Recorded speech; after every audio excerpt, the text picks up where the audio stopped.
ബഹുമാനപ്പെട്ട തഴവാ ഉസ്താദ് പറഞ്ഞ പലവക തത്വങ്ങളിൽ നിന്നാണ് രണ്ട് കാര്യം പറയുന്നത്.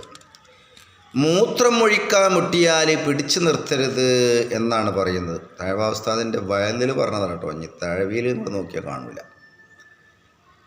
18 കൊല്ലം 19 കൊല്ലം ബഹുമാനപ്പെട്ട തഴവാ ഉസ്താദ് വെട്ടത്തൂർ വയൽ പറഞ്ഞിട്ടുണ്ട്.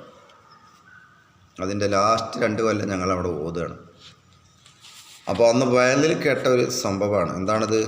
മൂത്രമൊഴിക്കാൻ മുട്ടിയാൽ പിടിച്ചു നിർത്താൻ പാടില്ല.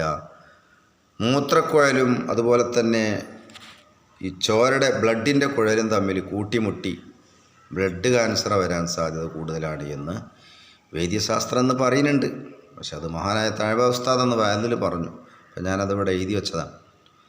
എന്താ പറഞ്ഞത്? മൂത്രം ഒഴിച്ചാൽ മുട്ടിയാൽ ചിലർ പിടിച്ചിങ്ങനെ നിർത്തും മണിക്കൂറുകളോളം. അങ്ങനെ പിടിച്ചു നിർത്താൻ പാടില്ല. പിടിച്ചു നിർത്തിയാൽ മൂത്രത്തിൻ്റെ കുഴലും രക്തക്കുഴലും തമ്മിൽ മുട്ടിയിട്ട് ബ്ലഡ് ക്യാൻസർ വരാൻ സാധ്യതയുണ്ട്. അതുകൊണ്ട് നിങ്ങൾ വേഗം മൂത്രയിച്ചാൽ മുട്ടിയാൽ മൂത്രയിക്കണം എന്നാണ് പോയി പറയുന്നത്. പിന്നെന്താണ് ഇവിടെ പറയുന്നത്?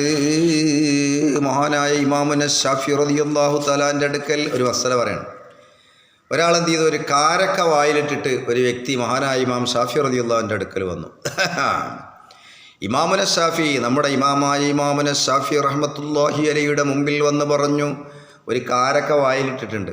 ഇത് ഞാൻ ഇറക്കിയാൽ, ഉള്ളിൽക്ക് ഇറക്കിയാൽ എൻ്റെ ഭാര്യയുടെ 3 തലാഖും പോവും, തുപ്പിയാലും പോവും. വായയിൽ ഒരു കാരക്ക ഇട്ടുകൊണ്ട് മഹാനായ ഇമാമുന ഷാഫി റഹ്മത്തുള്ളാഹി അലൈഹിയോട് ചോദിക്കുകയാണ് ഈ ആൾ, ഞാൻ ഈ വായിലേക്ക് എൻ്റെ അകത്തേക്ക് ഈ കാരക്ക ഇറക്കിയാൽ എൻ്റെ ഭാര്യയുടെ 3 തലാഖും ഞാൻ പോവും, തുപ്പിയാലും പോവും, ഇനി എന്താ ചെയ്യുക? നമ്മളാ ചങ്ങന്തം പെടും അല്ലേ? എന്നാൽ മഹാനായ ഇമാമുന ഷാഫി റഹ്മത്തുള്ളാഹി അലൈഹി ഇവിടെ മസല പറയുകയാണ്. എന്താ പറഞ്ഞ്? പകുതി തുപ്പുക, പകുതി ഇറക്കും ചെയ്യാൻ. എന്നാൽ തലാഖ് സംഭവിക്കില്ലല്ലോ. അതാണ് മഹാനായ ഇമാമുന ഷാഫി റഹ്മത്തുള്ളാഹി അലൈഹി. കണ്ടോ? അതാണ് ഇമാമുന ഷാഫി റഹ്മത്തുള്ളാഹി അലൈഹി ഖബറകത്തുസ്താദേ